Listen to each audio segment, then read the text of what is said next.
Graça e paz, povo de Deus, seja bem-vindo, seja bem-vinda. Se você está aqui pela primeira vez, já deixa o seu like, se inscreva no canal e não esqueça de ativar o sininho para que você receba as notificações quando os novos vídeos forem postados, ok? Vamos à aula então? Bom, na aula anterior, a lição 9, comentei sobre temas que não são costume nas rodas pentecostais, mas que o comentarista nos desafia, né? Professores e professoras, a debruçar sobre o tema. E o tema lá foi Histórias e as Poesias. Se você quer saber mais sobre esse tema, aconselho você a assistir a lição 9 e em seguida assistir esta lição para entender melhor. Na lição anterior comentei como as histórias, as poesias falam ao coração, explicando que a Bíblia, além de conter relatos históricos, também contém textos poéticos. Lá eu faço menção de alguns trechos poéticos. E nesta lição, a lição 10, comentarei sobre o tema que, por sinal, um tema bastante interessante e necessário. As profecias despertam e trazem esperança. Quem tem acompanhado as aulas sabe que procuro sempre que possível iniciar a aula com a leitura de um trecho da lição e que em seguida teço comentários sobre o tema principal. Por exemplo, em uma lição posso iniciar fazendo a leitura da introdução. Em outra, posso iniciar pela verdade prática. Em outra, pelo texto áureo e etc. Faço isso pelo simples fato de não deixar o vídeo muito longo e cansativo e para não perder a qualidade do conteúdo e nem o foco. Esclarecido esses detalhes, quero chamar a sua atenção para ouvir o que diz a verdade prática. Diz o texto: as profecias são mensagens que expressam a soberania e a vontade do Senhor. Elas servem para alertar o povo de Deus, produzindo esperança e confiança nas promessas divinas. Antes de continuar, há alguns pontos que devo esclarecer. Quem foram os profetas e as profecias? Os profetas foram pessoas escolhidas por Deus para anunciar a sua revelação. E as profecias? Essas mensagens proféticas tinham ou têm o propósito de gerar despertamento ou arrependimento e fortalecimento da fé e da esperança. Os livros proféticos do Antigo Testamento se dividem em profetas maiores e profetas menores. Uma observação a ser feita. Esse termo maior e menor serve para diferenciar o tamanho dos livros e não o grau de importância de seus autores. Os profetas maiores são Isaías, Jeremias, junto com o seu livro das Lamentações, e Ezequiel e Daniel. E em seguida vêm os 12, os chamados profetas menores, de Oséias a Malaquias. Já no Novo Testamento, apenas o livro de Apocalipse é classificado como profético. Explicado esses pontos, e espero ter sido claro, quero ler para vocês um trecho do primeiro tópico, que está escrito o seguinte: os profetas maiores. A palavra grega profetes significa proclamador e intérprete da revelação divina. No hebraico, a palavra frequentemente usada é nabi, como sendo aquele que declara uma mensagem em nome de Deus. Profecias são anúncios de Deus sobre acontecimentos futuros. O soberano pode anunciar as coisas que brevemente irão acontecer. Com isso, quero dizer que o soberano sabe de tudo antes dos eventos acontecerem. E algumas pessoas até questionam essa onisciência. Se Deus sabe que algo ruim vai acontecer, por que ele não intervém? Não sei se o que vou dizer aqui será satisfatório para a sua indagação. Deus nos permite passar por adversidades não porque ele tem prazer nisso, mas porque o homem é obstinado. Ele nos criou para sermos sociáveis. Após a queda do homem, o propósito inicial foi corrompido. Deus nos criou para termos um relacionamento com ele de filhos e pai. Mas a desobediência estragou esse plano. Mas o interessante é que Deus não nos abandonou.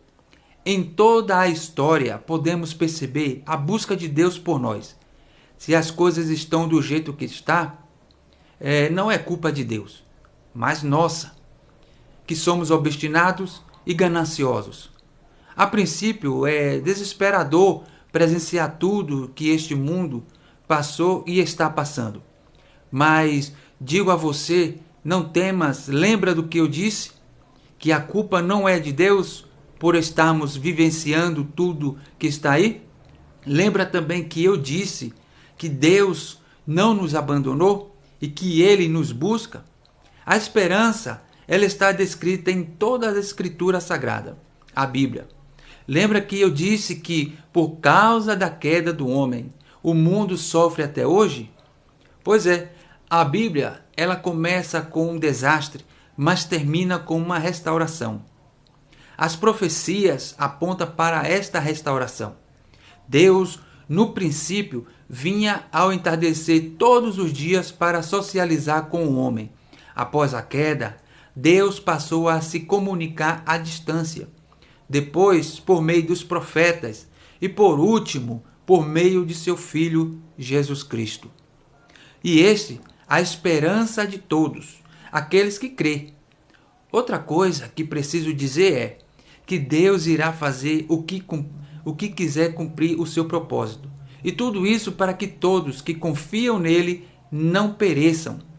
Nota-se que no decorrer da história e nos tempos bíblicos, Deus falou com os homens de grande caráter. E todos os homens que registraram as palavras contidas no livro sagrado precisavam ser originários de Israel, para que os escritos fossem aceitos pelo povo judeu. Esta era e é uma exigência do povo judeu de qualquer escrito. Os 66 livros, também chamados de 66 volumes, esses foram divididos depois em capítulos e versículos. Foram divididos em duas seções, Antigo Testamento e Novo Testamento. E como é do conhecimento de todos, e aí temos o conhecimento por meio das Escrituras, que as profecias, elas são importantes e que os profetas exerceram seus ministérios debaixo da autoridade de Deus. Mas a mesma Escritura nos pede para termos prudência, principalmente com os falsos profetas. Existe uma quantidade significativa de falsos profetas hoje, como antes. Não dá para confiar que esses profetas lhe dirão a verdade. E isso simplesmente porque eles faltam à verdade. A Bíblia nos adverte que não devemos acrescentar nem retirar nada das Escrituras. E muitos parecem desprezar o alerta. Eles acrescentam e retiram. Falam o que não está escrito e não falam o que está escrito. Depois, você pode conferir em tais passagens, tais como Deuteronômio, capítulo 4, versículo 2, Provérbios 36 e Apocalipse, capítulo 22, versículo do 18 ao 19. Geralmente, quando pensamos em profecias, logo nos vem à mente que tais profecias eram para o futuro. E em seguida, algumas indagações nos incomodam. Por exemplo, perguntas como essas: as profecias cumprem-se ao pé da letra? Quais profecias já se cumpriram? As profecias, como irá se cumprir?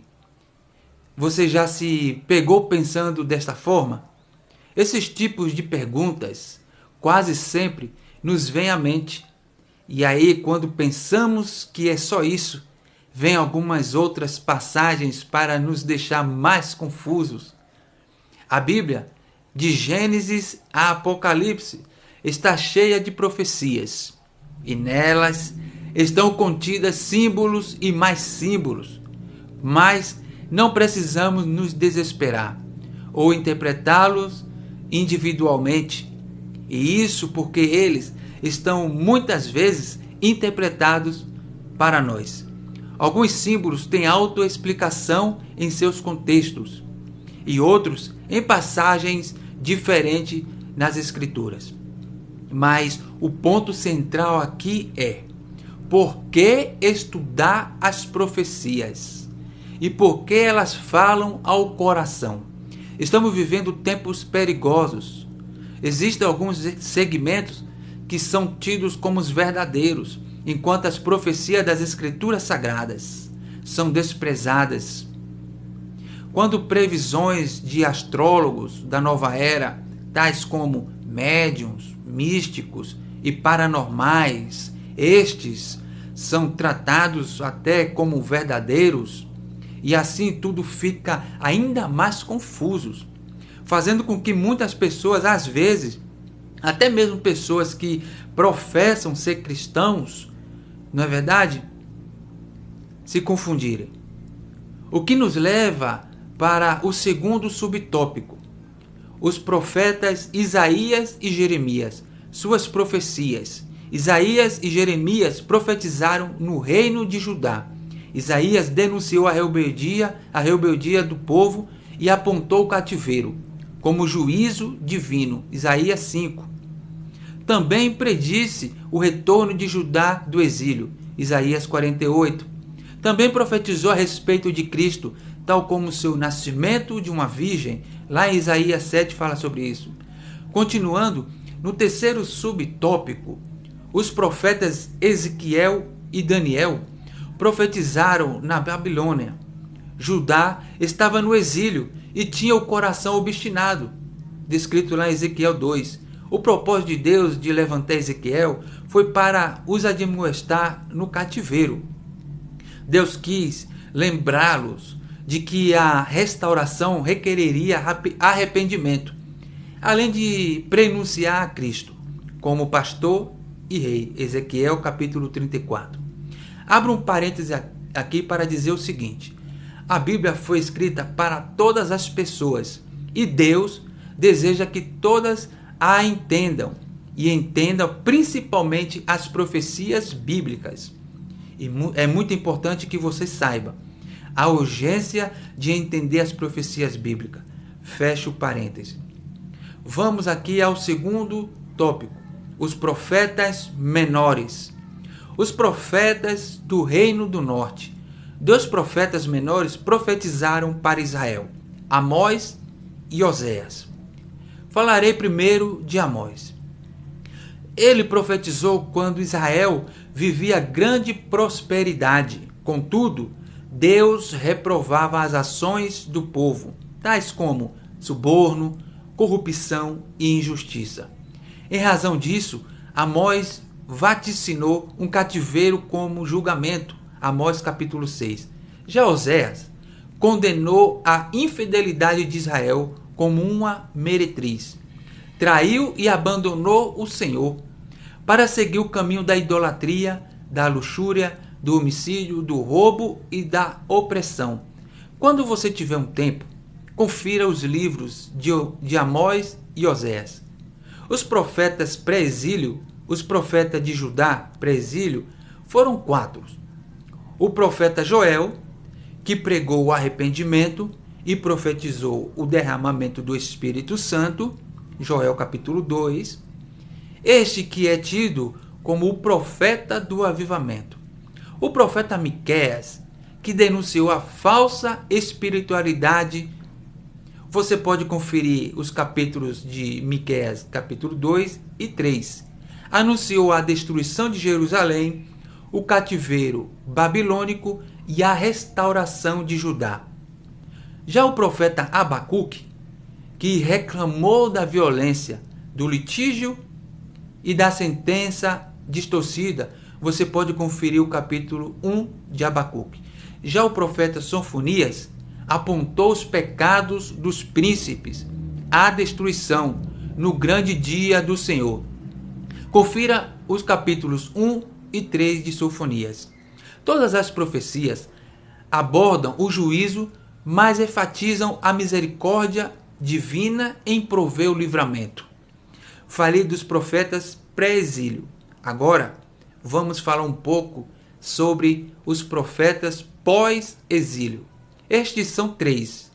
Foram eles Ageu, Zacarias e Malaquias. Os cristãos da igreja primitiva, como os primeiros a receber o Apocalipse, devem ter ficado maravilhados com as suas profecias. Embora tantos séculos já tenham se passado, o livro continua a merecer atenção e estudo, pois bênçãos são prometidas a todos. Quando digo todos aqui, quero dizer que os que guardam a sua mensagem. A razão e a autoridade com que o apóstolo escreve vem da tremenda visão de Jesus como um semelhante ao Filho do Homem, Apocalipse capítulo 1, versículo 13.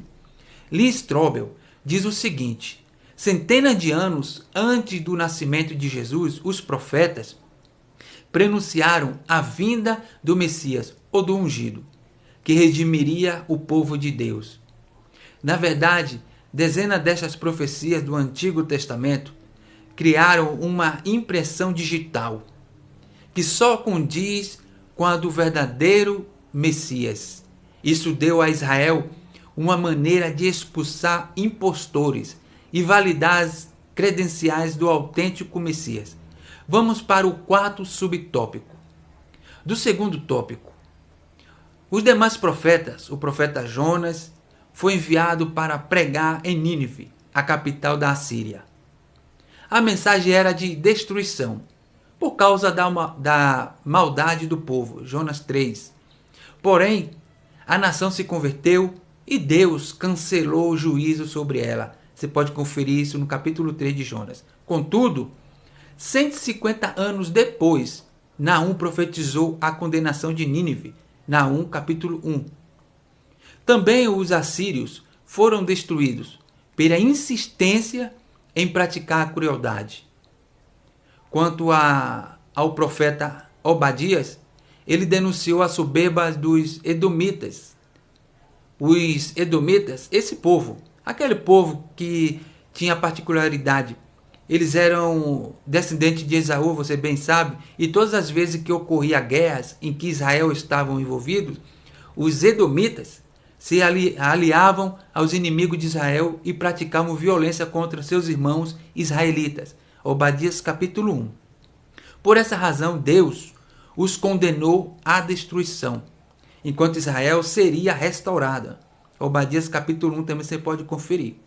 Quero reforçar que, ao nos referir ao termo profeta maiores e profeta menores, é pelo simples fato de que algumas mensagens são maiores e outras menores. Somente por isso. Quem são esses profetas maiores? São eles Isaías, Jeremias, junto com Lamentações. É citado o livro de Lamentações pelo fato dele ser continuação do livro de Jeremias. E os outros 2 são Ezequiel e Daniel. E os profetas menores são Oséias, Joel, Amós, Obadias, Jonas, Miqueias, Naum, Abacuque, Sofonias, Ageu, Zacarias e Malaquias. Agora, vamos recapitular alguns pontos importantes desta aula. O primeiro ponto é os profetas e a profecia. O profeta é aquele que interpreta e profecia é a revelação. Ou seja, o profeta é aquele que interpreta a revelação. O segundo ponto é os profetas do Reino do Norte. 2 profetas menores profetizaram para Israel, Amós e Oséias.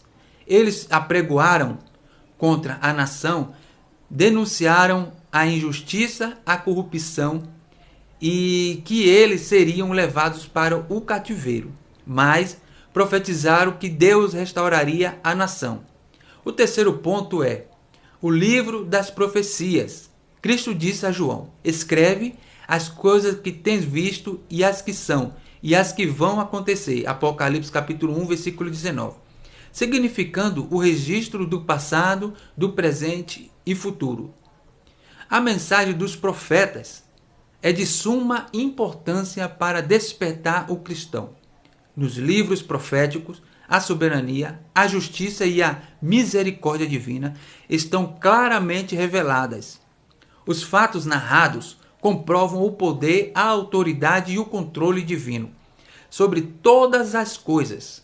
Eles nos servem de experiência de fé e que produz esperança.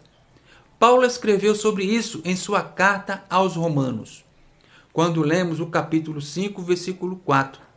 Até aqui, espero ter sido claro.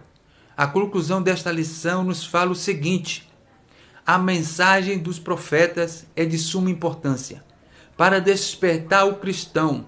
Nos livros proféticos, a soberania, a justiça e a misericórdia divina estão claramente reveladas. Os fatos narrados comprovam o poder, a autoridade e o controle divino sobre todas as coisas. Eles nos servem de experiência de fé que produz esperança. Enfim, chegamos ao final desta aula e espero que você tenha gostado. Fico por aqui e muito obrigado por você ficar até o final desta aula. Aguardo você na próxima aula. Deus abençoe você e a sua família em Cristo Jesus.